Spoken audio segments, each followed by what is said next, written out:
WMAZ weather, sponsored by Bucky Holland Heating and Air. All right, well, a little bit of good news with all of what seems bad for most of the afternoon with all these severe thunderstorm warnings, messy weather in many of our central Georgia counties. But right now, taking a look eastward in Dublin, and you can see just this wall of rainfall right there. So this is what we're looking at, these pop-up showers and thunderstorms at that have really gotten going due to the outflow boundary from the severe thunderstorm warning that we once had. But notice a lot of rain-cooled air in Dublin, 77 degrees. I believe that's about 7, maybe 8 or so degrees cooler than when I last checked about a half hour ago. And that is the story with many of our southern counties that have seen these showers and storms all afternoon. They're somewhere in the 70s as opposed to the upper 80s and the 90s further to the north, where we have had clearing and cloud cover, and we did have those early morning storms, but we haven't seen anything whatsoever since. So the dew point's rather dry, and hey, now we're finally starting to see this so-called cold front I've been talking about all day. There's the drier air further to our northwest that will continue to usher its way in across central Georgia, but still a lot of swampy stuff in the upper 60s and low 70s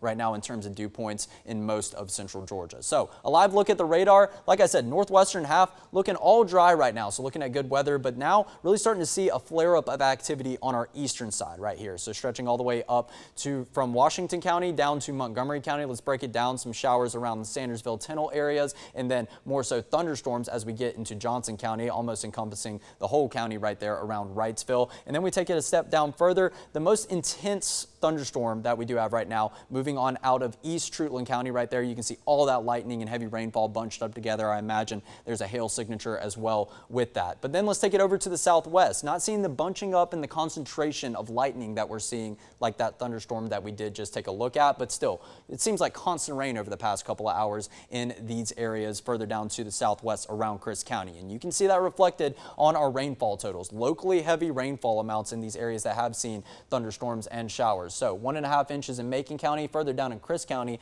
upwards to 2 and 3 inches around the Lake Blackshear area. South Dodge and into northern Telfair, somewhere around the 2-inch range. And up here in Milledgeville, about 1/2 inch with the severe thunderstorm that did roll in the early morning hours. But Macon and Warner Robins, rather dry. Haven't seen any rain whatsoever all day. So we take it through future view, and you can see this stuff gets on out of here in the next hour or so, which is going to be good news. Maybe a lingering shower still in those areas that might have a little bit of a flood advisory. We're going to continue to monitor that as we do go throughout this evening. We take it to tomorrow, starting out rather, or I guess the midnight hour, and then that is tomorrow morning right there, starting out rather clear, upper 50s and maybe some of our northern counties due to that cooler air that the cold front's trying to usher in, and then only topping out somewhere in the upper 80s, maybe flirting with 90 degrees on a clear Tuesday afternoon, which will be good news. We take it to Wednesday, and that's when we start to see a little bit more weather enter the forecast. Summertime patterns settle in. You can see cloud cover for the morning hours, and then some scattered showers and sprinkles about 5 p.m. on Wednesday. We're going to see where that kind of plays on out, but it's going to be rather dry, so we're not looking at any activity like we did see today. Let's take it long range, and you can see that the main risk is going to be down in Florida or off the Atlantic coast or maybe along the Gulf Coast. Models aren't really agreeing on a location whatsoever right now, but it's all around us, and due to the sheer amount of moisture that we have building back into the forecast along with warmer temperatures on the 7-day,